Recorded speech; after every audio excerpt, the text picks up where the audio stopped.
Hey y'all, welcome to another episode of the Hardy Wrestling Podcast with your girl Stephanie Hardy. So I've got a lot to cover in this episode. So I've got your news and gossip-ish, and I've got your Black History Month highlight in which I'll be talking about Aja Smith. And then I have a really great interview with Mr. Blacc of the Jobber Tears podcast and the Mr. Blacc Show. So sit back, relax, and catch the vibe and listen to the Hardy Wrestling Podcast.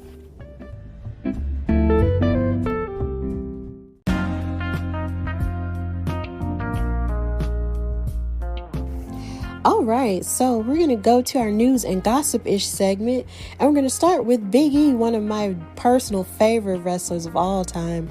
They announced today that he's supposed to be having a WWE 24 documentary on the WWE Network coming out on Sunday, February the 28th, the last day of Black History Month.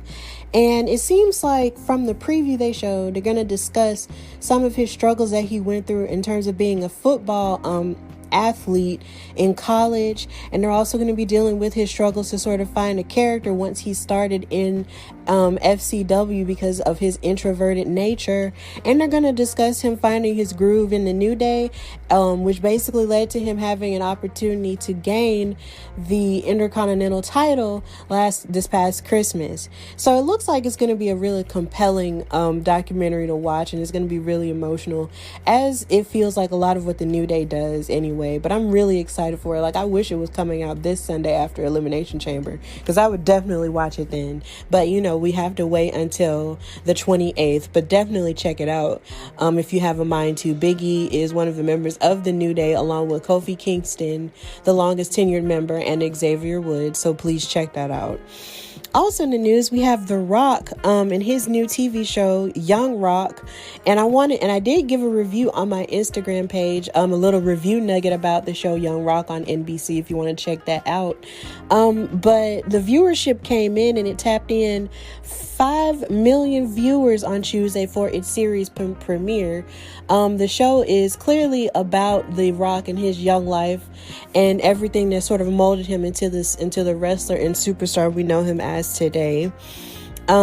It's spread across 4 different timelines where it shows 10-year-old Dwayne, or Dewey as his parents called him, being around wrestlers of the day like Andre the Giant, the Wild Samoans, and the Junkyard Dog, and 15-year-old Dwayne, which was navigating high school, girls, puberty, peer pressure, and poverty, because even though you would think that he had it good and had it rich because his father was a legendary wrestler, Soul Man Rocky Johnson, they actually didn't have it that well off. So there was a point in which they were in poverty, but they still tried to make everything work for themselves.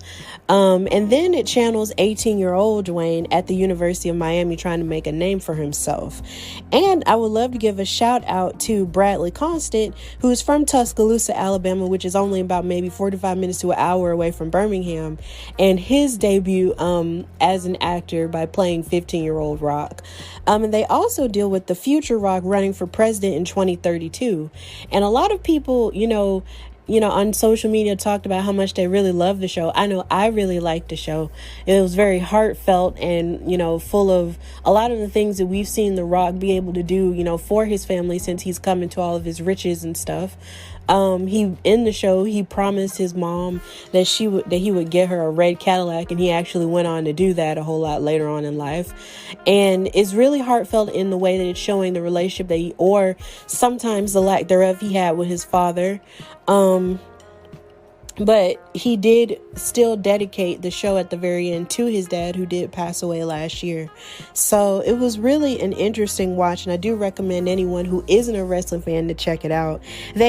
Another part of the show that really impressed me was the fact that they used wrestling verbiage like working the gimmick, which was the name of the episode, or putting someone over, which basically, if you're not a wrestling fan, that basically means when you put someone over is when you're wrestling someone and you're letting the other person win and look strong, if that's the plan backstage. So you're basically putting them over. And also with working the gimmick, you're basically working this character that you have and making it so very believable to the point to where they actually think that's you, when in actuality it's not you. So that actually made me glad to see those older wrestlers, and also to see that they're using those verbs, those phrases that we normally hear in wrestling fandom. And something that I thought was really cool was that my friend Alexis from college, shout out to Alexis Smiley, she texted me and talked about how good she thought the show was. And something that I really love is just having conversations with people who aren't necessarily wrestling fans, but then they get exposed in other ways, like through this television show or through other avenues. And it's just really cool. And she talked about how much she liked the show too. So that was awesome. Please, I recommend you do check it out. It's a 30-minute show. It's on NBC on Tuesdays at 7 or 8 o'clock, depending on where you are. So, yeah. Also in the news, we have Lacey Evans and her pregnancy announcement on Monday Night Raw and its legitimacy. On Monday Night Raw, Lacey Evans announced her pregnancy during her tag team match with partner Peyton Royce, and she was fighting against Charlotte Flair, whom she's in a feud with, and Raw Women's Champion Asuka. And basically there was a point where it looked like Lacey Evans wasn't getting in the ring to fight, and it was kind of frustrating me, and it looked like it was frustrating Charlotte in terms of kayfabe, because she's wanted to get her hands on her all this time and basically beat her up, because she's been, she's basically been serving as a wedge between Charlotte and her father, the legendary Ric Flair. So when she backed away, from the ring, she basically said, you cannot, put your hands on me because I'm pregnant. And we thought, as fans, we thought it was like a storyline, and we were just like, what? Like, are you serious? And even Charlotte was kind of looking crazy, like, oh my God, are you serious? And Ric Flair was, wooing it up and pretending like he was the father or whatever. But as it turns out, in actuality, she really is pregnant by her real life husband. And this is going to be their second child because, of course, Summer Australia is their first child. And she's been on television before and stuff. And she's a really cute kid. But the thing is, she announced her pregnancy on Monday Night Raw, and she was scheduled to face Asuka for the Raw Women's title at Elimination Chamber this Sunday. And they have yet to announce a replacement for that match. So I think that's kind of weird. I think they really do need to announce a replacement because it seems like that's really the only women's match they have on the Elimination Chamber card, which is a little bit disappointing to me because I was, hoping that somehow or another the women would have an Elimination Chamber match, but they're not. So I don't know. But I want to say congratulations to Lacey Evans and her real life husband. But then something that I felt weird about was just the fact that Lacey Evans qualified, to face Asuka when in actuality she had never defeated Asuka, one-on-one in a singles match or in a tag team match. So it's just kind of, I feel like the Raw Women's Championship picture is in this really weird space right now. And a lot of fans online have been arguing that it should have been Naomi to qualify to face Asuka for the Raw Women's title, considering she was the last one to pin Asuka clean. So, but then there's also the fact that her and Lana are supposedly in the women's tag team title picture against Nia Jax and Shayna Baszler. But you have NXT that's beefing up their women's tag team division with the winners of the Dusty Cup, of the first ever women's Dusty Cup, with Dakota Kai and Raquel Gonzalez. And Nia Jax and Shayna actually went on NXT this past Wednesday. So everything's kind of up in the air right now. But we do still want to say congratulations to Lacey Evans and her real life pregnancy. Also in the news, we have Bad Bunny, who won the 24/7 championship from Akira Tozawa, who won it from R-Truth on Raw backstage, with Damian Priest watching. And it's also been announced that he's the performer for this week's Saturday Night Live with Ray J. Jean Page from Bridgerton as the actual host. So congratulations to him on that. No one knows if he's going to be performing Booker T or if Booker T is going to be there, but I hope he is. So, yeah. And also there's a rumbling, that NXT is adding a new show called Nxt Evolve. And according to Fightful Select and Wrestling Inc. Wrestling.com's Mark Middleton, WWE has already created graphics and a championship belt with the Evolve branding, and that test tapings have apparently taken place in a warehouse with Josiah Williams, aka Wrestle and Flow, as the host.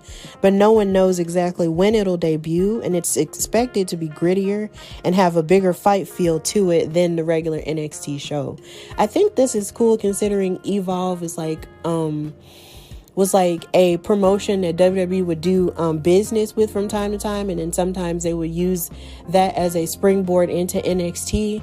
So I think that'll be really cool if they're doing a second show, but I wonder if they'll just put it on the network or on Peacock as opposed to just having it on TV as well. So we'll see, but we don't know if this is actually a thing, but we'll see. Also, we have Kyle O'Reilly, who got injured on Wednesday during his encounter with Adam Cole, and a fan took a picture of him at the live show and basically said that he had suffered a seizure, and it caught fire online, and there was an outpouring of support and empathy for him, because he also suffers from diabetes as well. But as it turns out, it actually wasn't a seizure, and it was a part of a work, and they were just stretchering him out because he had gotten attacked with a suplex on the steel steps and got laid out by Adam Cole. So we don't know exactly why Adam Cole is attacking everybody, but he wants the NXT Championship back. So it looks almost as if the Undisputed Era is no more, but I'm really happy that Kyle O'Reilly is okay. And he stated on Twitter today that he's going to need time to heal from the pain of being attacked and also from the pain of having his best friend stab him in the back. So we're sending all kinds of prayers and good vibes to Kyle O'Reilly, and hoping that that his health is continued, to improve more and more, and that he'll get his vengeance upon Adam Cole.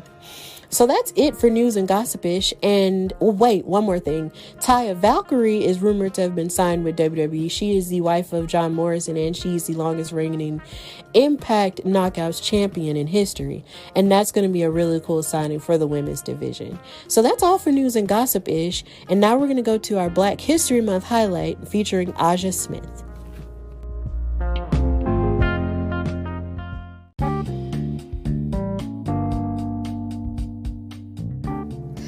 Okay, so in this Black History Month highlight for this week, I'm going to talk about Aja Smith. On Instagram, she calls herself a trailblazer and a pretend model. I mean, she's really beautiful though, but if she feels like she's pretending, then I don't know. But every picture I've seen of her, she's super gorgeous. So I'm not going to, dispute that with her, but she's super gorgeous to me. She was a professional wrestler before she was a referee that went by the name Aja Pereira. She was born on June the 9th, 1994 in Aracaju, Brazil, and then she debuted in wrestling in 2013. She wrestled for various promotions such as Canadian Wrestling Elite, Lucha Libre Femenil, Shimmer Women Athletes, Queens of Combat, and Shine Wrestling. She fought the likes of Bambi Hall, Kat Von Hees, Lady Jaguar, Renee Michelle, Zaya Brookside, Holodead, and Thunder Rosa, whom I've had the pleasure of interviewing on this show. Please listen to that interview. She had won a couple of championships, including a Girl Fight Championship. She was the winner of the 2015 Copa LLF tournament, a one-time Shine Nova champion, and a one-time Shine Tag Team champion with Big Swole, who wrestles on AEW now. And her finishers were the wheelbarrow stunner, and the axe kick.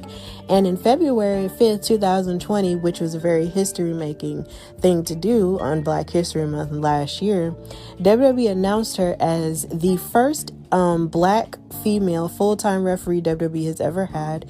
And she's also found love in wrestling with the former NXT North American champion Leon Ruff, to whom she is currently engaged.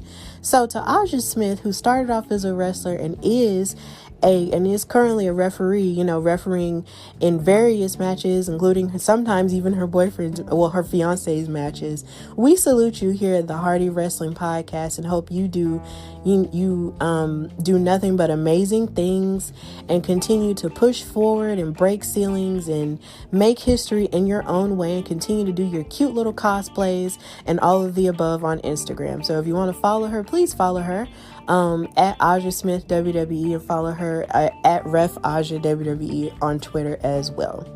So we tip our hats to you, Aja Smith, and hope you continue to succeed and be awesome and totally be yourself in a world that tries to make you feel like you don't matter. But you do matter, and you're awesome. And that's it for our Black History Month highlight. And now we're going to go to my amazing conversation with Jabba Tears podcast co-host, Mr. Blacc.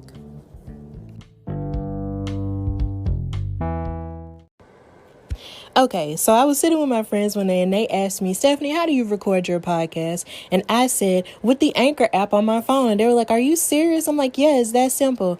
It is absolutely free. There are creation tools that allow you to record and edit your podcast right from your phone and your computer.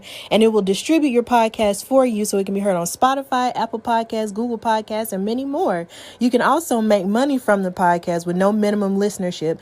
And it's got everything you need to make a podcast in one place. They even have classes and stuff that you can listen to that will give you all kinds of good tips on what you need to do in order to make the best podcast. So if you want to do this, download the free Anchor app or go to anchor.fm to get started. That's anchor.fm, or download the free Anchor app to get started. So Mr. Blacc of the Jabba Tears podcast, how are you, sir? I'm good. How are you doing today? I'm doing fantastic. So I'm going to start this conversation off the way I start all of my conversations off and ask you, when did you fall in love with wrestling? At a very young age. I don't remember. I think I was like probably 4 or 5, and my dad had a tape of it, and me and my brothers just ended up seeing it. And then ever since then, I just never stopped, ever. Like, I probably take like, you know how back in the day when I was in high school, it wasn't during the Ruthless Aggression era. YouTube was still trying to find its footing, and before that, Hulu wasn't Hulu. Hulu was very similar to YouTube, where you could look up wrestling clips and stuff like that. And Daily Motion was also around, so I kept up because I didn't have cable, so I kept up through YouTube, Daily Motion, the old Hulu, stuff like that. So I find ways to keep up with it throughout the years. Okay. So basically, you kind of started almost the same way I did, because, you know, my dad used to tape wrestling all the time, except he didn't have like one tape. He had like a whole mountain of them. Mm-hmm. And he was taping WWF at the time and WCW back and forth, because even though I didn't know what was going on, because I was a kid, it was the Monday Night War. So that's kind of cool how you and I sort of started off watching wrestling the same way. Wait, I have a question. How old are you? I'm 27. You're young. Why you say that? Because you have a very old spirit, but not like a negative, very like, I feel like you've been here as long as me, but in a very like somewhere in the past lifetime where you've been through many lives, because you have such an old soul to you. 'Cause I thought that you was like my age. Wait, so how old are you? I'm 31. Oh, okay. See, you was making it seem like you was that far away from me. You're not that far. Yeah, my bad. Yeah, like 31's not that big of a gap. See, you was making it. See, I thought you was gonna hit me and be like, "Oh, I'm 36." See, that's a big gap right there. But if I'm 27 and you're 31, that's not that big. No. You're right. But yeah, like I'm 27. I'm a baby. I'm a baby in comparison to everyone else around me. It's weird, but yeah, except for my sister. She's 19, but really, okay. But you know, around everybody else, I'm the baby. So yeah. So I want to ask you, how did wrestling sort of feed into the relationship you have with your brother? I'll be honest with you.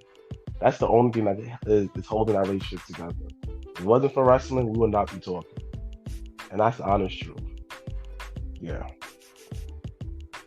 Mm-hmm. Oh, okay. So before the Jabba Tears podcast, did you ever imagine using your voice in wrestling, like at any point? Not in wrestling, but in church.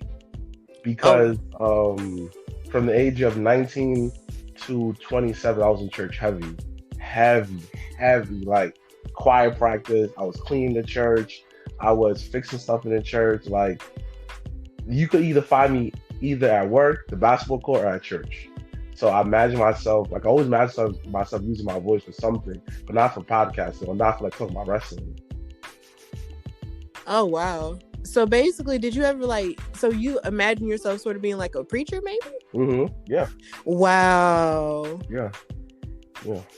You know, that's actually cool too. That's another thing we kind of have in common is the fact that I sort of spent a lot of my life in church too, except and I actually did speak a lot because when my church was small.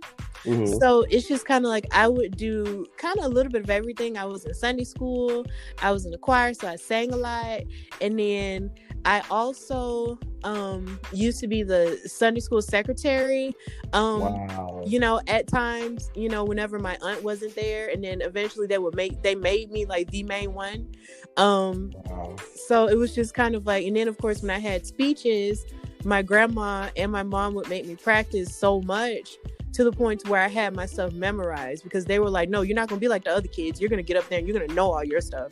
And it used to upset me because I'd be like, man, I just want to watch TV. Like, can you leave me alone? I just want to be a kid. Yeah, but ultimately, you know, it wound up helping me, you know, along the way, of course, with school and everything. But yeah, like I guess somehow they may not have known it, but they may have prepared me for speaking a whole lot more because I find that I'm better with words than I am with numbers. So that is Stephanie, this is why I like you, because me and you went down a similar path. I'm terrible with numbers, but you put me to say, I want you to write a speech about this can of paint. All right, whatever. Give me 5 minutes, and I'll be like I'll have the people. My boy used to tell me this about my speaking. Sorry to interrupt you. He said that I'm able to make people laugh and cry all at the same exact time. Oh, wow. Yeah, so I understand when you said that I'm very good with words instead of numbers. So I definitely understand that. Yeah, because I felt that. I'm terrible with math. Like, it's so funny. I was just telling my boyfriend yesterday how much better I was at algebra than I ever was at just regular math. Because if you put letters in it, then I understand it. But then it's just like math with just numbers and calculus. I had to go to straight tutoring for that. Like, it's bad. Wow. I can count money though. I mean, here's the thing though. Like, that's basic math. Like, that's basic math right there. So I'm not surprised. Yeah, you're not gonna mess me up on my money. That's something I don't play about. But you know, everything else, no. Of course. So, what inspired you to join the Jobber Tears podcast?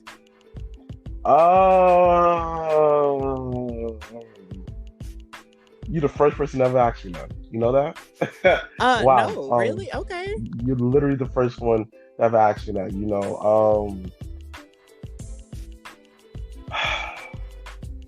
dang. It's not even 10 minutes and you start me with a question.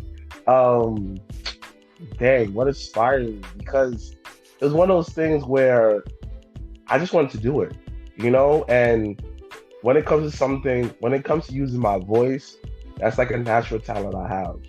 So it only came second nature, and just guest starring on the previous show that was on, Janelle and my brother be on that show, guest starring on it. It was, everybody said that, I went to the event, they had an event somewhere at some bar in Brooklyn. So we went there, and everybody said, you did a good job, or whatever, and I listened back. And I was very amazed how good I was talking about wrestling, how freely I was. And opportunity came, yeah, actually want to do. I said, I ain't doing nothing. And the rest was history. You know, like the one thing that a lot of people don't know is joining the Jobber Tears, it gave me some kind of purpose. Mm-hmm. It gave me like a drive to keep on continuing. Like, people really be thinking that wrestling was there during my depression. Yeah, wrestling was, but no, it wasn't. It was actually the podcast, because it gave me something to look forward to every day. every week. Put my blood, sweat, and tears into it.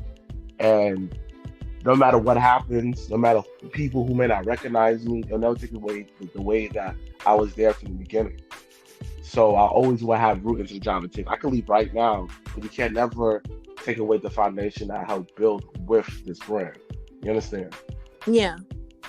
So yeah. So it gave me purpose, it gave me purpose. So I guess the mixture of I needed something to do and I needed to find purpose. Yeah, it was a mixture of a lot of things. But if you want to put it in print, is that I wanted to do the job of tears because I wanted to do something with my voice. And I always wanted to do a podcast. And this came to fruition, and why not? Like, now I have my own show, the Mr. Blacc Show. Please check that out. So yeah.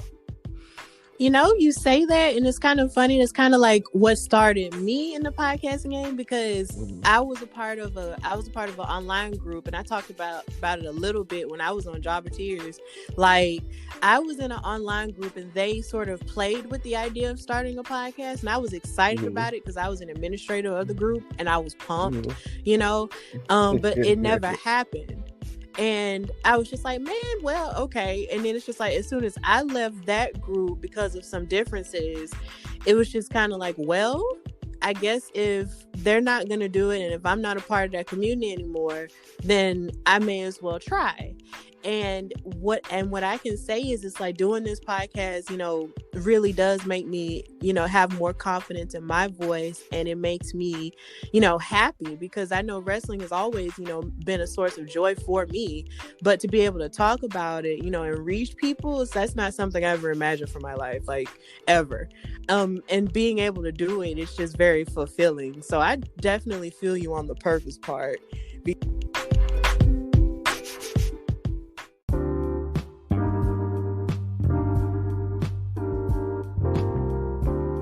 Would you describe the atmosphere of the show?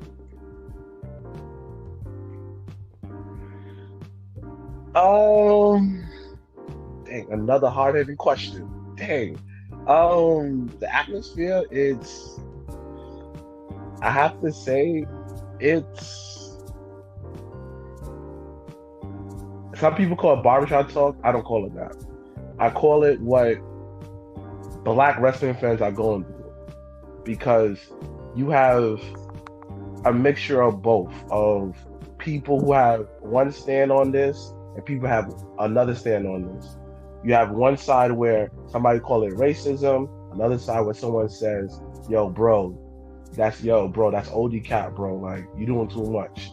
So I like to call it what Black wrestling fans are Black wrestling fans look like and what they're talking about. We are what, if you want to put like a face behind Black wrestling fans, we are it. Because you gotta think about it. My brother is if you want to say it in Black culture, let's say it. My brother is he's a personal trainer, so he fits the mold of the guy the kid where he was Urkel and he became Stefan. So he was into high fashion and all of that, club life, so that fits one kind of Black. Janelle fits the girl that he went to high school, who did all the prep rallies, who went to the whole hookah, the one that was all in the scene. That's one kind of Black. Then you got me where I fit the Outcast, the Yu-Gi-Oh crowd, the Pokemon crowd. I fit the Stoner crowd. I fit the guys who don't live by typical normal society rules, but just be on their own vibe. Those people where, yo, you are a whole vibe by yourself. Yeah, I'm with the creatives and stuff like that. That's one type of Black I represent. So we represent what Black wrestling culture is. Okay, I think that's a very fair assessment. I mean, because really, when I see all three of you guys, it's like you guys seem like you have your own different personalities, but it's like the one thing y'all have in common is the fact y'all love wrestling. And when it comes to Black wrestling fandom, there's so many other things that we're all interested in as well. So once you bring all those experiences together in one show, it's very diverse and beautiful in that way. And honestly, y'all remind me of two things, and I wish I would have said it to Janelle and to Sir Wilkins when I had them on here, is that y'all remind me of First Take and The Breakfast Club a little bit.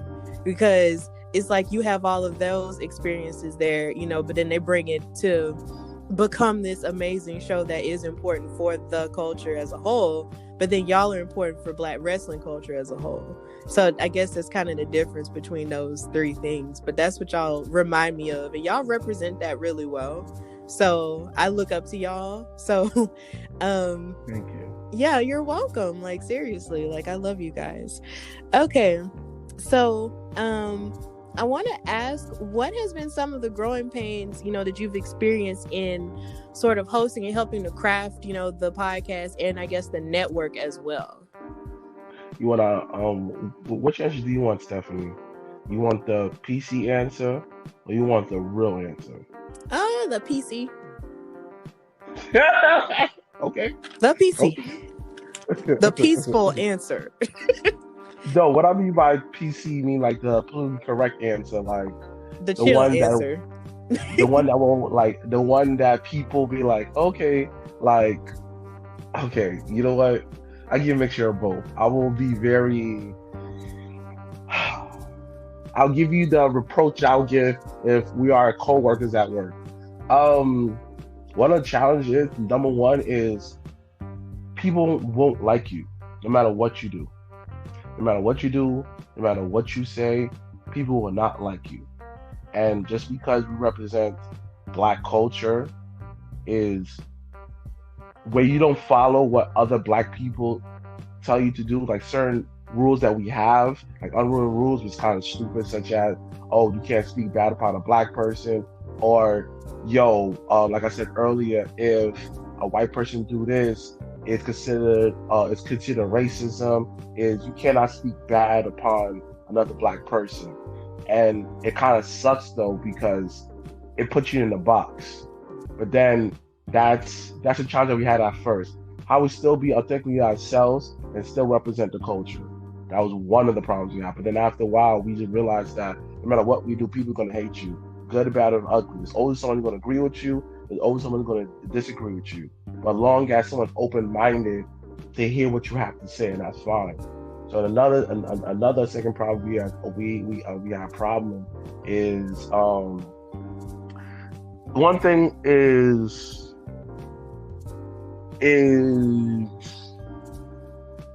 I would say everybody finding a lot of people. We're not everyone's taste.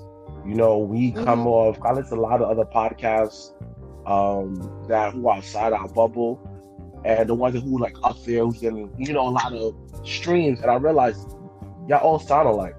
Y'all don't sound no different. Y'all follow a similar formula. So when we go against that formula, it turns off a lot of people. Like, oh my God, you're not talking about this. Why are you talking about dating? I just want to hear wrestling, this, that, and the third. But the good thing about it is once you got your own audience, that core audience, everything follows. Because once you match that core audience is something that will always ride with you to the end.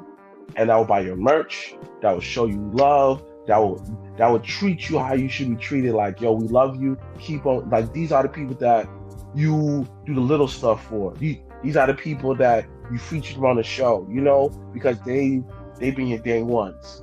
So that's another thing. Third thing, one of the difficult is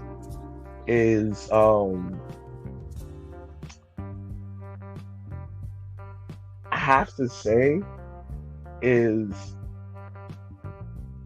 a lot of people not being very genuine. And that's something personal for me, where they'll smile in your face, say what up to you, this, that, and third, and then once everything's said and done, it's like, all right, cool, you'll never speak to it again. When you try to have a conversation, looking like, okay, it was just business, copy, all right, you do you, I do me. There's no love lost, but like, yo, it's all good from here. Now I know what it is. And it's like, I had to learn personally to know who's your friend and who's just trying to get something out of you. But the one thing I'm learning in life is everybody is being used. If you're not being used, you're useless. You are useless. So me being used in this game is a good thing that I'm doing something, but don't misuse me. So yeah. Okay. That's some pretty profound stuff, you know. But I'm glad that you guys have sort of I guess worked around those to still create a good show, because of course everything is going to have its problems and everyone isn't going to be on the exact same page, but as long as you maintain and the core identity of what it is you're trying to represent, then that's really all that matters. Yes. Oh, yes, it is. All right. So this is a question that Janelle sort of commissioned me to ask all of you during our conversation, which was amazing. I wanted to ask, what is the most out of control or surprising thing that has happened on this show from your perspective? Dang, on the show? Yeah. We had a lot of craziness. Oh my gosh, where do I start? Oh my gosh. Oh, one of my favorite moments when Janelle yelled at me and my brother. Like, she just went crazy. Oh, I'm tired of y'all. Blank, blank, blank. Oh yeah, this. And she's like, how? And like, it was just so like out of character for her. It was so hilarious. We just laughing at her. That moment to me where like it put Janelle on the map, like, dang, so how you guys do it? Like, Janelle's usually the one that don't say nothing. But yeah, we got her nerves to the point that she started yelling at us. Oh wow. That was the moment. I'm gonna send you that. I'm gonna send you that clip. That moment, and I have to say I owe Cameraman, when he used to be around, he had a lot of like slow moments that was so hilarious, where we I'm shooting the show. If you watch the early episodes, you'll see it. I'm like, we just standing there, and then he's behind the camera, mind you, shirtless, has a hairy chest with no shoes on, and he's picking his chest hairs and just chilling there so comfortably. It was just moments like that where I was just like, what? Yo, he was something else. And like the things that he says, like, shout out to Leo, man. Shout out to Leo, man. Shout out to Leo. Like, me and him are not close how we used to be, but like the moment that we shared, I'll never forget that. Like, shout out to him, man. Shout out to him. Okay, because what's so funny is they both, I think Janelle and Sir Wilkins said that one of their out of control moments had to be when you and him were talking about how beautiful Sunny Kiss was. Oh my gosh, that moment right there is I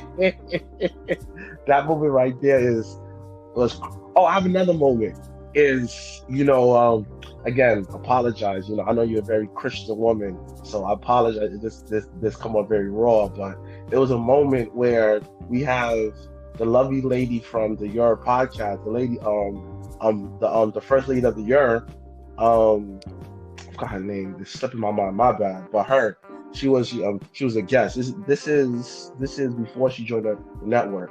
And then one of the games was, if you're gonna make a WWE music sex list, well, what would you say? I sang the clip you want me to, and I said I basically gave reasons why this will make a good sex mix.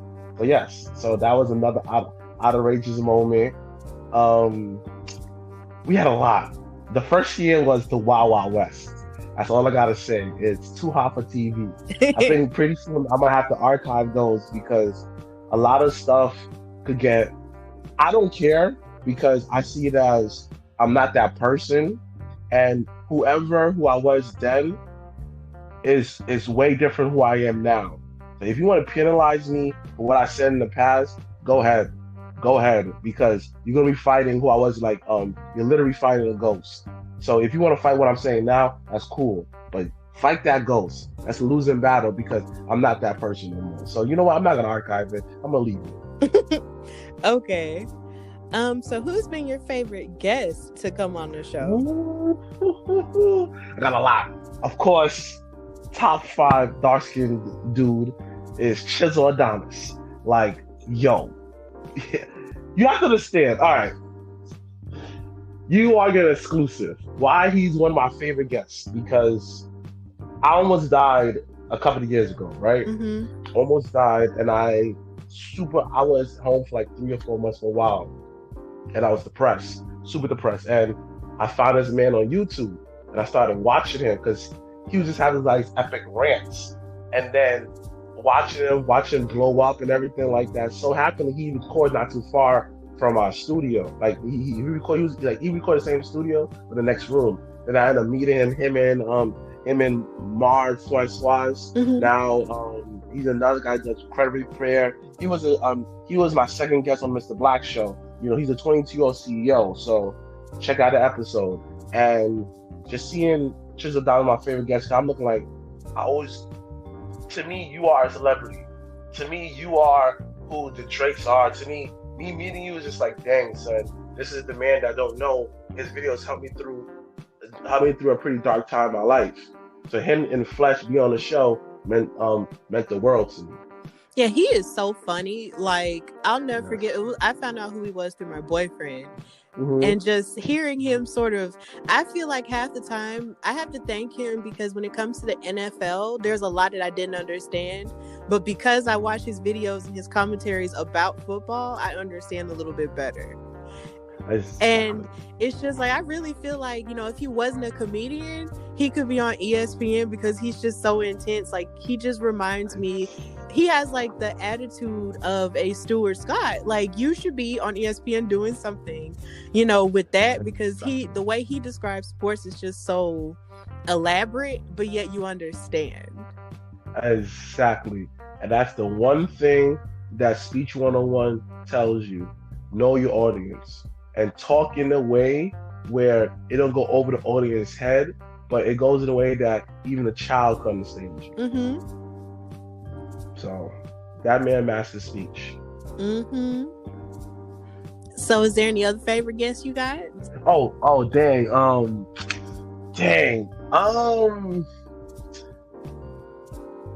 Okay. Chad Gaspar. Oh, yeah. Of Crime Time. Him being on the show meant the world to us, because that interview, to me, he helped paint light on Vince McMahon as a person. And he helped me understand that Vince is not racist, but it's coming from a person who grew up in an era where black people wasn't treated the way they was treated. So he has a lot of old time ways. And is it right? No. But he still treat black people good, because a lot of black men a lot of black people work for his company, the one who been there for a while will say, yo, this is not racist. You understand? But I get it. So he helped me humanize. He humanized Vince McMahon for me, and the fact that he came on our podcast was like the real MVP for that. Like my brother called him out, and we were supposed to have like it was him and JTG versus some dude named Larry and my brother workout, but I didn't end up working out. That's how he met Glenn. And shout out to Glenn. Shout out to his film that he made. Shout out to him. And that was my second favorite guest, because he didn't have to do that, because he was so in depth. He told us so much about the business. He deposited so much knowledge into us. That was amazing. That was my second favorite guest. And my third favorite guest is all right, it's two more. I have two more. Okay. The third one is Leo Rush. Leo mother effing Rush. For Leo Rush to just come on the show, just be so candid about it, and answer a lot of the questions, not be uncomfortable, because a lot like what you may know, what Janelle tells you is me and my brother have very strong personalities. Because we have strong personalities off the rip, our energy comes off. Not everybody receives our energy. The fact that he's able to receive our energy, be open-minded, and still be so candid was amazing. And that to me helped me understand that there's a lot of old ideology when it comes to this business. That I had it rough, so I gotta make it rough for the next person. But Leo Rush helped me understand that we need to stop doing that. We are the now. And how I got that, because I was watching Space Force. It's a show on Netflix, and there was a scene where the two characters said, the two characters was just like, I want to open marriage, and the wife and the husband said, no, I don't want that, and the wife said, why? Because society said, yo. The wife said, we are adults, we make the rules. So me watching that, and then I went to right after, Leah Rush taught me that we are the adults. We are the guys who's making up wrestling. We're no longer watching. We are no longer in wrestling school. So everybody who had the whole ideology where it has to be this way, we gotta continue this. No, let's stop this and make it more of an environment where everybody feel welcome to come in there. If you notice, basketball, they changing the whole locker room culture. They're not having certain coaches there because you need a coach that's able to talk to the youth, because the youth don't understand yelling. Football, they're changing the culture. Sports in general. So why wrestling is so behind, and so behind when it comes to changing the culture of how they do things. Yes, they're getting better, video game, but it's still these old guys, these still people that within our age group that who want to keep it a certain type of way. Why? Let's change it. Let's make it more a friendly environment. That's pretty deep right there, because when you mentioned the interview with Shaq Gaspard, and rest in peace to him, you mentioned how he was talking about how Vince McMahon isn't actually a certain way, and how he sort of humanized him. That kind of reminded me of there's this page called the Female Collective, and they had this discussion with Stephanie McMahon and Bianca Belair and Naomi and Kayla Braxton. And you gotta send me that. Oh my God, it was so good. And it was so funny is online, a lot of people, I guess a lot of Black people have a tendency to sort of give the McMahons a bad rap because some of the decisions that they do make may seem a little bit behind the times in terms of the culture. But then it's just like to see Stephanie McMahon, sort of give these women the opportunity to speak on their, experiences as Black women, and being able to listen, and also being surprised with some of the things that are a part of our culture that she actually likes. Like I found out she liked The Last Dragon, and that blew my mind because that's my dad's favorite movie from like the 80s. Exactly. Like it's stuff like that, that means a lot, because it lets you know, as human beings, they may make a lot of weird decisions, at times, but at the same time, they're still learning. And I feel like sometimes we have a tendency to not give them a whole lot of grace when it comes to that. Exactly. And that's the one thing that 2020 taught me. Have patience and let people evolve. Because I like to relate it to Pokemon. Are you familiar with Pokemon stuff? A little bit. Like, I think I kind of quit after Johto. Oh, okay. That's perfect. That's enough. Because honestly, Johto was just like, after that, I was just like, all right, man, this is just too much to keep up with, man. It's too much. So next, when you look at a Charmander, its whole evolution line, right? Mm-hmm. Charmander evolves to a Charmeleon. Mm-hmm. A Charmeleon evolves to a Charizard. Each level is taking the best of the best to make the best version of themselves. Such as when a Charmander evolves a Charmeleon, it's taking its speed and all the moves that he learned, so now he's taking it to a Charmander where he's evolving that to make it more powerful.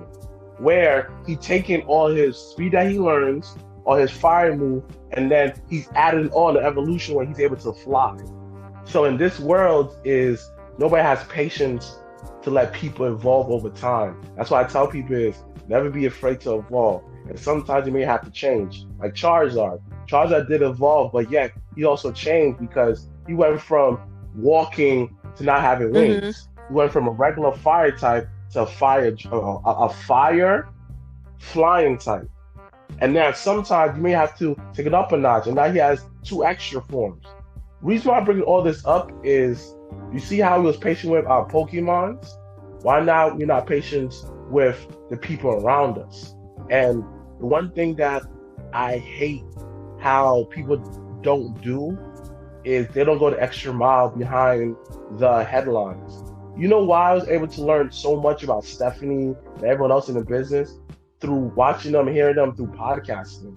And why I learned so much by Nyla Rose, because I heard her through a podcast, and she's able to speak freely throughout. You were able to hear Nyla Rose as a person, not as a character.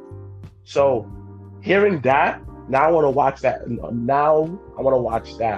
And the final guest that really had me like, yo, another one of my favorites. Another guy that I love watching videos. He got me through it. Simon Miller of Woke. Yeah. Yo, that was another one of my favorite guests on the Java Tears podcast. Of course, we have other little guests that we did as shout out to Battle shout out to Joe Kim, where we did our own personal ones where we had Big Swole on the show at one point. Like, we did an interview with her. We had Tasha Steele, Kiara Hogan. Oh, so we did a lot. And those are another one of my favorite guests that wasn't canon to the main show, but was still good guests. And another reason, pretty much that's it. Yeah, go ahead. Okay. So when did you realize that the Jobbeteers podcast was bigger than you? When Big Swole wear our shirt on her Dynamite profile. Are you serious? Yep. This yes, happened? I'm going to show you the video. Yes, Big Swole, when they was profiling her at AEW Dark or whatever, they just show, when they sign people to show videos of them, yes, Big Swole said that we gave her a shirt. She said, y'all want to wear it? I was like, okay, you didn't pay no mind. And she wear it. I'm going to show you the video after we get off. Yes. Oh, that is so sweet. Oh my gosh. I'm surprised that my brother or Janelle didn't mention that moment. That is so sweet. I can't even believe that happened. Oh my God. Yeah. Did they mention that? Oh, no. I was shocked they didn't mention it. I listened to both episodes. By the way, you did a great job. This is why I call you Mama Durfee. Once again, killing the business. Wow. Okay. Like, no, they didn't tell me about that. See, that's amazing, though. That's exposure. Yes. Second thing. We was going to wrestling. Me and Janelle. I saw Nyla Rose and I was like, oh, that's Nyla Rose. Nyla Rose came up to her and said, I'm a fan of your show. Oh. Yes. And good. Moments that when Willie Mack was on our right. Willie Mack, he was on our IG one time talking to us. When we had LAX, Pride and Powerful at our wrestling event. I said the one moment I said, yo, all right, this is definitely going somewhere. I have two moments. Mm-hmm. We went to Wale Mania, right? Me, all of us paid for it. But then we went to VIP where other wrestlers will Faye Jackson, Tasha Steele, Kiara Hogan, Isaiah Wolf, a prolific. They was there. Got the VIP. I was able to talk to Cedric Alexander. And me talking to him, and I told him in his face, I said, Cedric, I'll be very real with you. I'll call you Cedric Entertainer. He started laughing. He was like, and he's so cool. And that's when I realized that. And another thing is, I got to smoke with Val Venus. You mean like weed? Yes. Oh wow. Yes. I don't smoke cigarettes. Yep. And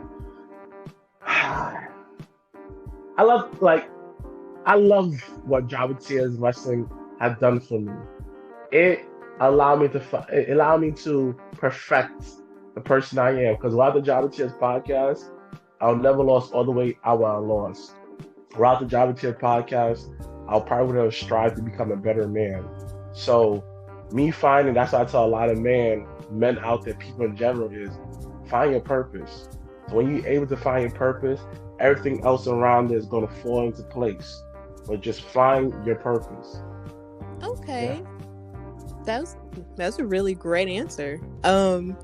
How has the pandemic, affected you as a host, a fan, and a person? Because I know it sort of affected the way we sort of watch wrestling. We can't really go to live events. And it's different, of course, there's no crowds like it used to be. So was that different for you to kind of get used to?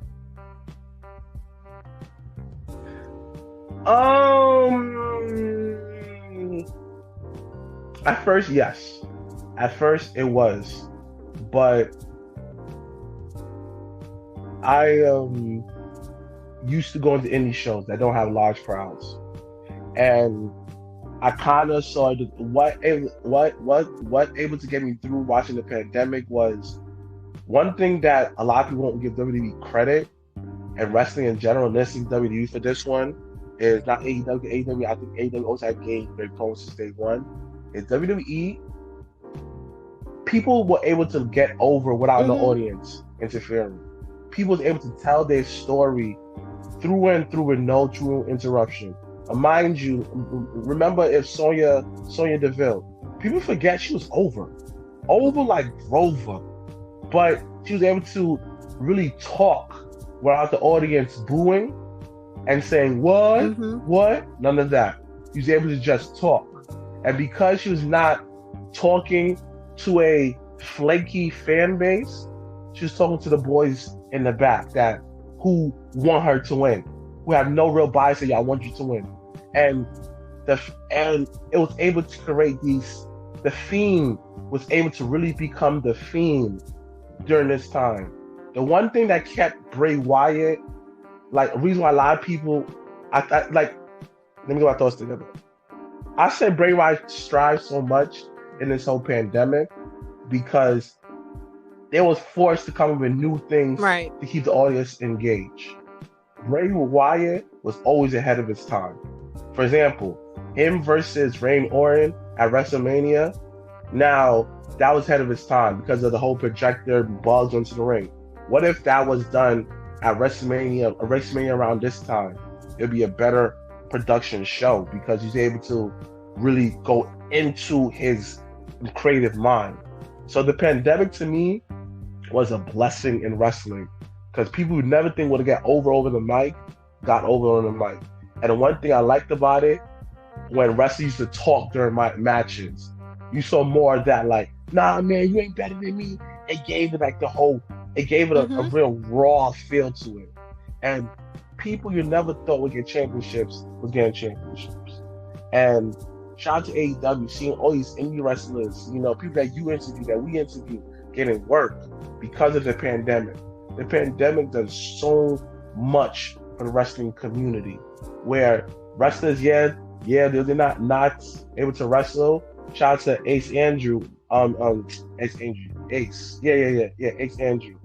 And he said, the guy we had on the show, he said he was able to get better with his promos. Other people was able to get better within their skills within wrestling.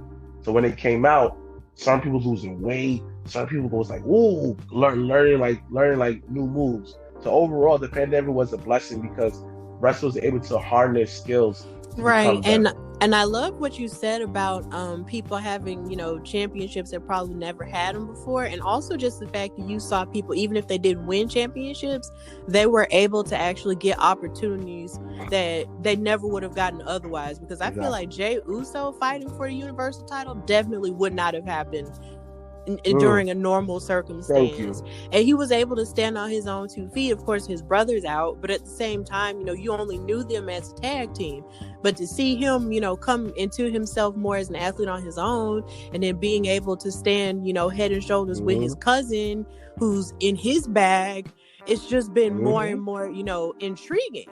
And then it's just like, even with the things that you hear them say, like I said plenty of times on my show that I felt like Roman deserved an Oscar for how he was acting in that match in the Hell in a Cell, and they were beating each other up and they were crying and it was just a lot. And I was like, oh my God, why are you making me feel all these things in a wrestling match? Thank you. They should have been nominated for something. Thank you. Like, it was crazy. Exactly. And that's the thing that I be telling people. Yo, you complain about every little thing in wrestling. When you go back and watch it, you're looking like, man, that was actually pretty good. The pandemic made me appreciate John Cena. And I'm explaining to you why. John Cena had to win a lot. Because honestly, you need dominant champions. And if you look at sports, like, basketball and football, there's people who win all the time. The Warriors, the Patriots, and you would like, that's how you make it about teams. Individual, Tom Brady, LeBron James. So there's people who dominate the sports, Michael Jordan. If you have people who don't dominate, have like long, lengthy dominate championships, then the championship will not have that worthy, because when the next person take it off of it, like, oh man, that was good. Let's look at Triple H versus Batista. When Triple H finally lost to Batista, the room erupted and it made Batista a star. Imagine if Triple H didn't have that dominant reign. Batista would not be able to become Batista, because There was not. Batista had but so much time in the ring. People forget how old he was. So imagine that. That's why I tell people, if you want to treat, if you want wrestling to be real, stop nitpicking and look at it for what it is. Sports entertainment. There's going to be some sports element into it. Some people say WWE don't put sports element into it. I say they do, but they don't do it in the way that you think they do. So the pandemic also taught me, stop treating wrestling like stop treating wrestling like stop nitpicking at wrestling and see it for the bigger picture. You know, like I think that's what it taught me. And the business, at the end of the day, wrestling at its core is just a high profile job that everybody can see you on TV. If you really think about it, and there's levels to this job too. There's like, you know, the indies and there's professional wrestling. Even then, there's levels to it. So that's why I be telling people, like, yo, give these wrestlers some slack, because you don't know what they're going through personally. You know, wrestlers are human too. And that's another thing that pandemic taught me. It allowed me to see wrestlers for humans and not just entertainers. Okay, so we're gonna switch gears a little bit, and I'm gonna ask you, what is the wrestling culture like in New York? Woo! Steph, you will love it. You will love it. Yo, the fandom is crazy. Son, I love it. I love how the urban crowd, you know, people who love the hip hop culture, is so rich, especially at Legends Bar. Last time we had WrestleMania there, yo, it was bananas. People from all walks of life was there. You meet every type of blacks, every type of Spanish, every type of whites, all watching wrestling. The culture, it's whatever you want to make it. There's always groups that you can fit in. You know, like if you want the kids that the people who like my crew is, we smoke weed, do other stuff. The creators, yeah, come over here, we do this. But even then, you may not smoke weed though, but you love being creators. We love the energy that the creators bring. There's a group for that. There's so much. It's, oh my God. I just, like, if you can't tell the smile on my face. The culture in New York is beautiful, man. Steph, whatever the God have planned for you, man, make sure you come up to the trip and join us for WrestleMania at Legends Bar. Wings on me, dog. It's so funny. Every time y'all do an invitation and show people that we're doing a thing at Legends Bar, in my soul, I'm like, man, why I gotta be down here? Why I gotta be down here so far from them? You have to come. Like, honestly, when I first stumbled across your page, I don't know how I stumbled across your page. Well, Steph, listen, I'm gonna say this on your show is, I'm gonna give you your flowers. Steph, you're hella dope. And I know it's hard because you're by yourself, but just know that people like you and everyone at the Jabba Tears Network, I could definitely say this safely, is we appreciate people like you who's open-minded to the wrestling game and bring another twist to it. To anybody who don't appreciate your work, who may not understand who you are, forget them. You are unique. You have a unique point of view. You're dope as hell. You're funny. Don't let anybody see you cry, Steph.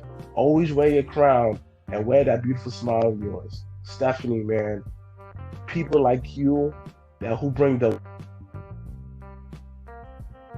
I'm fine with that. That's why, Stephanie, I appreciate what you do for culture, B. Keep it up.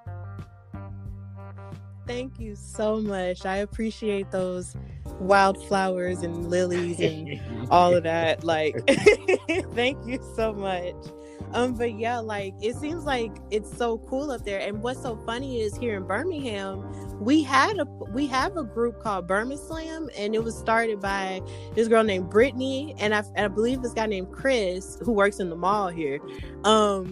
They started a group where they used to do viewing parties and everything, but since the pandemic started, they kind of just quit, and I guess they just didn't want to be responsible for putting people in danger. So it's like, we do have stuff like that here in the city. It's just sort of come to a standstill a bit since, you know, the pandemic started. So I don't know. Maybe somewhere down the line I can make it to New York at some point, because New York is one of my favorite cities anyway. I want to see some shows. So it's just like, I love New York, anyway. So it's just like, I want to go and see everything, but I want to visit y'all too, because that's just, it feels great to know I have a, community of a family up there. So it's just like, you should see me talking to my parents about my friends in New York, like, oh, me and this podcast in New York, and we're gonna do this and we're gonna do it. They be like, okay. They just be like, okay, and then they just be like, okay, and that's it. Because they don't get it. So yeah. I want to ask you, what inspired you to start your own podcast, the Mr. Blacc Show, which I've actually been on. Yes. So, He was on the IG days, but thank you for being a precursor. I definitely have to have you on the show, because your story is hella unique, and I need to have you on. Like, we're gonna figure out something, stuff. All right. Okay. I want to give people that I know, people I think are dope, that are dope, a voice. So no matter what's your background, you do something dope, I want you on the show. I got inspired by Joe Rogan because I realized that Joe Rogan, every time I watch the show, I learned so much. He talked to people I never have opportunity to talk to, because he wanted to talk to these people. Like, he doesn't stick to his bubble. And like, the whole world is his bubble. So I got inspired with that. Second of all is, I love listening to people. I love talking to people. And I love hearing people's stories. You know why? Because I want to understand people and have sympathy, to have sympathy for them. So just in case when someone do something, is I don't see black and white. I see gray. I see it from all three different angles. Like, I'm learning is, you can be right and wrong at the same exact time. Like, for example, let's say that someone pushed you, right? You have all, like, someone pushes you, and next thing you know, you slap the taste out of his mouth. You like, yo, listen, yeah, Steph, like, you not to slap the taste out of his mouth, but like, you could have just, I get it. That was your reaction. That was terrible. I'm sorry. Let's rewind.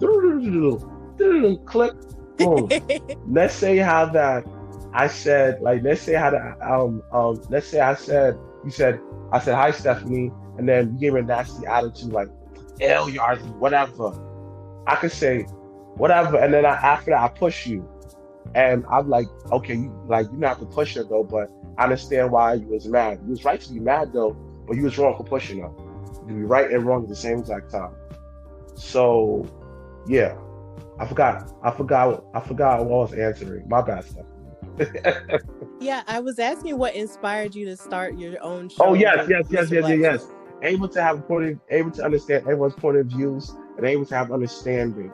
So I want to continue to just tell people stories that's unique and able to help them in some type of way. If you have a lingerie line, cool. One of my favorite episodes is with Pastor Stephen Hutchinson. Pastor Stephen Hutchinson is one of my OGs. Like, he helped, like, when I was in a church, he had another church, but he was able to allow me to be myself around him. And he basically watched me become a man. The reason why I wanted him on the show, because I wanted to show the world that, not all churches are bad. You just got to find the one that's right for you. That was one. Right. That was one perspective I was able to give. And another episode that was one of my favorites was with the 22-year-old CEO, Marv Francois. Hearing his story from going to comedy to home improvement, also with credit repair too. That's interesting. That to me, I want to tell his story, because to show the world that, nothing's ever set in stone. You will always switch careers until you find something that fits you. So that's why I really started the Mr. Blacc Show, because I needed a place to really express myself with no boundaries or nothing, because I'm a very complex individual. I have layers to myself. So why not have a show that represents that? Okay, I think that's a beautiful reason to start your own show, because something I play with at times is in my mind, though, because I don't have time to really do this.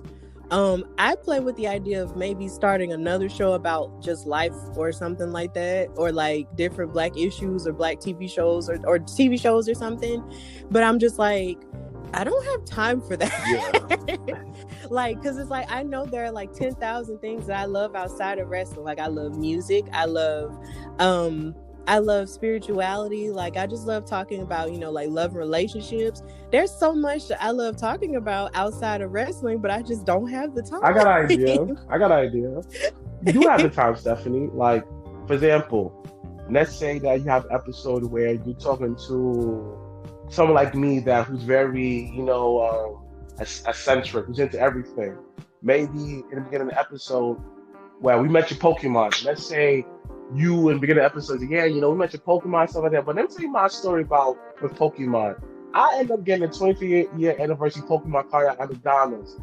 You tell that story. Is it McDonald's? I forgot where, but you tell that story. That's still a way for you to incorporate Stephanie, also incorporate it into wrestling. Because people in wrestling are like one-dimensional, like us.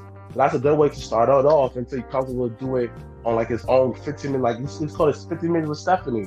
You record 15 minutes throughout the day, and you space it out and put it out just as a 15 minutes of quickie. Because people love you, Stephanie. So imagine giving like little quickies throughout the week.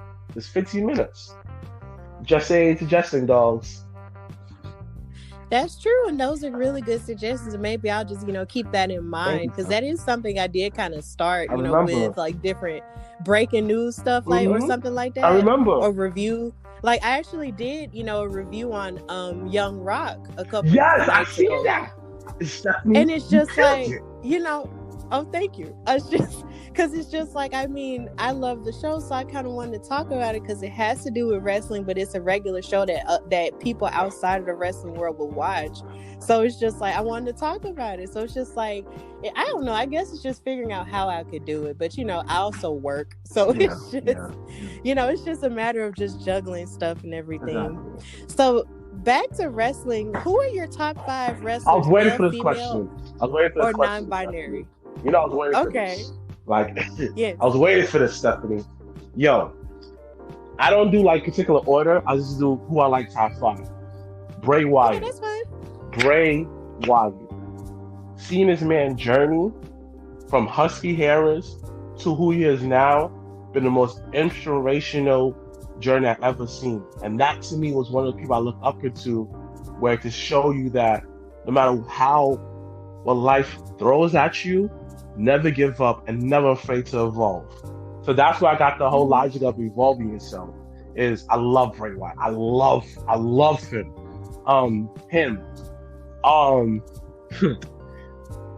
Everybody knows my guy, big time Yaya. He's an independent wrestler, part of the Jolly South. Shout out to them boys out there, Nasty Leroy, Montana Black, there is Lockout, all those guys down there. Shout out to the Jolly South. But my man, big time Yaya. Yo, I met him years ago at a Battle Club event, and he was one of my first interviews. Yaya is just one of those wrestlers where I love him. He is, to me, he's gonna take another championship up here. Most likely Battle Club, because that championship is up for grabs. But I love Yaya. I love him. Like, if you ever see a wrestling event and Yaya's there, just know I'm his biggest supporter. Like, I love Yaya. My boy Yaya. Third of all is Dolph Ziggler. I love Dolph Ziggler. I love him. Like, to me, he's what you want in a wrestler. A guy who's willing to make the other person look good. And to me, a lot of people don't understand the value to have guys like that who just want to do their job and that's it. Because they make everybody look good. And Dolph Ziggler is that dude. I like to call him a Draymond Green type of person, where you don't always see his stats comes up. You don't realize it. But him having it there creates it helps everyone else. Everybody benefits from a Draymond Green type of character in wrestling. That's why I like to call him Draymond Green, because Draymond can do everything. That's why I love Dolph Ziggler. Third is Darby Allin. Yo, he's just himself, unapologetically. You can't tell him nothing. And the moment I fell in love with him, it was him versus Inner Circle. Moxley got injured, and he was getting beat up, and Sammy Guevara got a hot tag. So Darby Allin crawled himself to the corner, and then he stood up, hot tagged himself, and was a ball of fire. That to me made me fall in love with Darby Allin. I love Darby Allin. Of course, everybody knows, look at the real deal now, Mr. D'Lo Brown. Yo, the first black man that I saw who had swag. Not with his dressing, but the way he carried himself. Like, he was just his own swag. Like, head moving, the way he wrestled. Like, he put on for the chubby dudes out here. Put on for us. You know, when I was chubby, I was like, I look up to him. He put on for us. Like, I love me some D'Lo Brown. And to me, D'Lo Brown is another good hand where we don't appreciate him. And now he's the voice of Impact. You know, him and Matt Striker. Again, guys you don't realize you appreciate. And now let's go over to Impact. Some of the guys I like, you know, I like KC Navarro. He's a new dude, up and coming, but I've been a fan of him for a while. And seeing KC Navarro over there at Impact bring me smiles. Like, that's another dude I like. And the females, I can separate them, is Jazz. I love Jazz. Like, Jazz to me is every girl I ever dated. Like, one of those tomboyish, tough, but she, like when she loves you, she loves you. I love Jazz. I just love what she stands for. I just love it. I love Victoria. To me, Victoria don't get her flowers enough. But what she did in the Roots of the Aggression era, fighting in those hardcore matches, killer. And what she did in the Impact at Tyra, come on, man. Come on, give her credit. Another girl I like. Yeah, and her feud with Trish Stratus in WWE is very underrated. Come on, thank you, Steph. You know, another one of my favorite females in WWE is, I love Tamina. Tamina is one of those people where if she was in NXT, I pray that they put her in NXT somehow, because people just profit just learning from her. Because she does she knows so much from the business. I remember when her and Nia Jax was put together, and the dominance they had in the Elimination Chamber, even leading up to that, Tamina and them looked so dominant. Tamina was able to mask some of Nia's mistakes, and that to me was a very underrated tag team that she never broken up. And fourth is Chyna.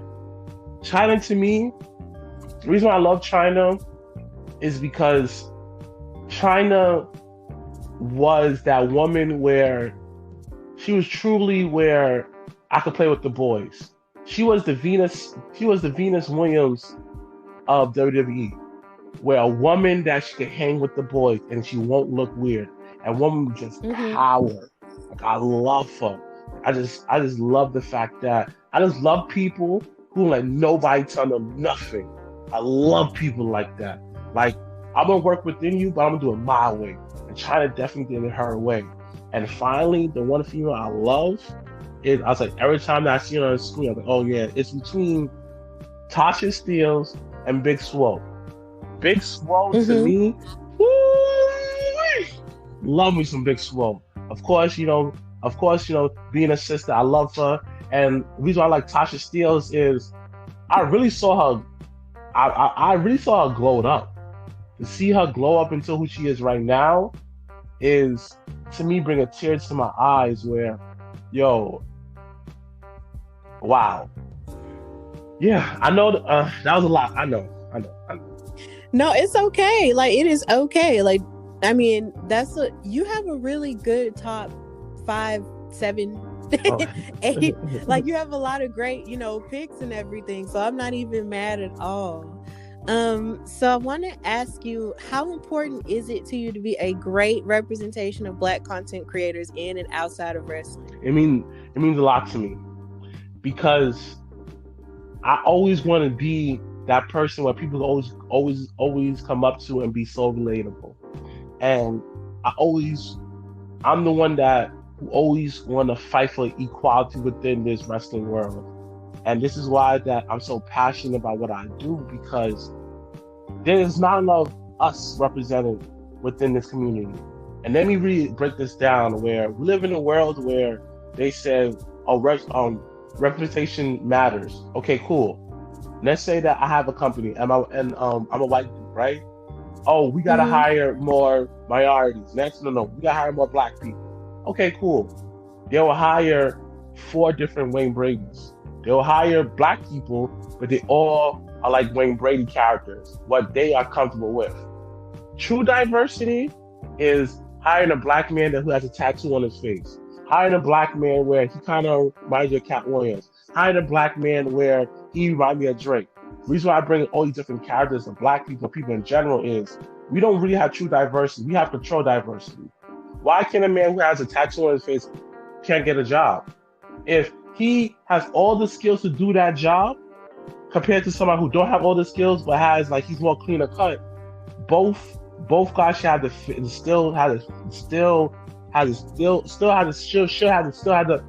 both guys should still have the same exact chance at that job, regardless of how they look. So that's why I believe that I want to show true diversity within wrestling, where like you could be yourself, and I want to represent that. Where Mr. Black is gonna smoke his weed, but at the same exact time, Mr. Black gonna read about black liberation, watch Pokemon, watch Dreamgirls, and watch some Seinfeld. Diversity. I want to say that it's okay to be yourself. Don't always follow society norms. Just be yourself. So that to me, showing my 100% authentic self means the world, because it'll allow another black person who looks like me to able to do this. And one thing I know I don't mention is I represent that kid who's in special ed, that people laugh at you, but you didn't care. You kept on going to school and love wrestling. And to me, the little boy inside will be proud of the adult version of me, because I never changed who I was. I just evolved. So that's why it's important to me that I tell my story, to have other people come and say that it's okay to be yourself, regardless your background. Come, let me embrace you. And it's a beautiful answer, because it's just like when you were talking about the diversity of blackness, like I didn't fully realize how diverse blackness could be until I got to college. And when I went to college, it's like you had black people from all over the United States, but then you had some who also represented subcultures, like they were Jamaican, or cultures like they were Haitian, or they were from different parts of Africa, and and even from different parts of overseas. And I feel like sometimes even us as black people, we sort of underestimate how diverse we really are. Even though we have sort of the same things in terms of culture, there are so many different things that we have that makes us different. Exactly. And and so it's just like we have to be open to each other's differences, or otherwise we won't survive. Exactly. And I know it means a lot to me to be a content creator, to be a black female content creator, especially in wrestling, because it's, I said a couple episodes ago, it's so few of us. And I heard that. And with it being so few of us, I think it's important to be that person to say, hey, I watch wrestling too, and open the door for other, black girls like me who are into that as well. Because I've had conversations with friends who were white and stuff, and they couldn't believe that I was into wrestling because I think one person said I was very feminine, and that's the truth. I'm a very feminine person. I love to get my hair done. If I had the chance, I would get my nails done, if I've actually made time for it. I love going shopping and stuff like that, but I like watching people get hit. Yeah, like, and it's just like, and I love, learning about Black history, and I love, watching shows like Grey's Anatomy and stuff like that. But I love watching people, get body slammed, because that's just been my whole life too. Yeah. And that deserves to be represented. So exactly. Like, yeah, and I love superheroes too, especially female superheroes. That's my life. Yes, I know. I know that one of your favorites is Captain Marvel, and you have the costume of her. I pay attention. Oh yeah, definitely. So, and then WandaVision is going to be interesting too, because Monica is getting her powers. So maybe I'll cosplay her at some point. Can't wait until tomorrow episode. Can't wait. Like, who knows? But it's all interesting, and I'm glad that we're both sort of representing that. So I want to ask you one final question. What does the future hold for Mr. Blacc?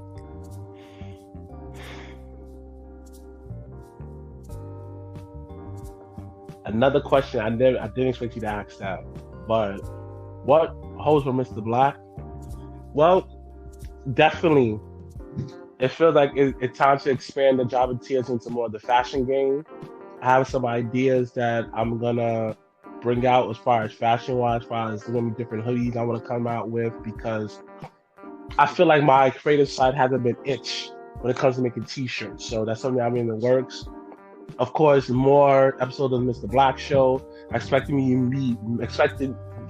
me to be more present on Java Tiers page, and expect me live streaming pretty soon on Twitch.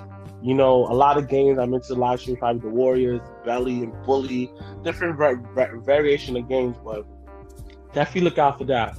And what else in the future with Mr. Blacc is these wrestling viewing parties. Definitely, we're gonna be back. We at 25%. Thank you, Governor Cromer. Hope you're listening, because I appreciate this. So definitely, like, overall, Mr. Blacc is forever gonna be evolving, And this interview, by the time you meet me, I may be a more better version of the Mr. Blacc. But until then, I'm just enjoying this journey for what it is, because life is good. And whatever energy you put out is that energy that you get back. And last of all is, God is good. God is good. All the time. Amen. I had to do it. Like, I was waiting for that. I was like, yes, she caught it out. Yes. I had to do it. It's just in there. Hallelujah. Trust me. Like, side note, my favorite song is Take Me to the King. Oh man. Lay me at the altar. My mama was just watching the Medea farewell play, and she was actually singing that, Cora, she was singing that to end the show, and I'm just like, man, I kind of forgot how powerful this song was. For real. But yeah, like, so if you could just, you've basically put yourself over, already, just tell the people where they can follow you and find you on social media, and tell them, new things that you got going on with the podcast and everything. Make sure you follow my personal page, _Mr. Blacc, MRBLACC. That is _MRBLACC. And please follow the Java Tiers podcast page at the Java Tiers Podcast on Instagram. And if you like wrestling and you love talking wrestling, please follow us on the Java Tiers Network page on Facebook. And of course, you like listening to wrestling, please, we are on all streaming platforms. Just like how that you're a fan of this show, you find us on Apple, YouTube, whatever. If you like to watch us visually, keep you company at work during lunch, please subscribe to the Java Tiers Network page on YouTube.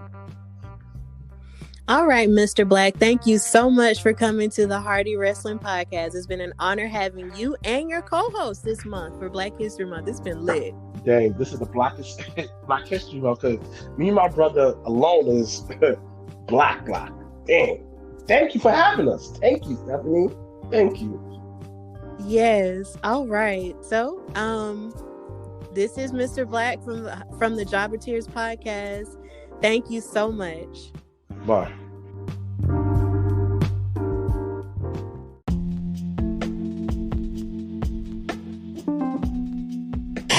All All right, so I just want to thank all three members of the Jobber Tears podcast, that's Janelle from HR, Sir Wilkins, and Mr. Blacc, for coming on my show during this amazing Black History Month.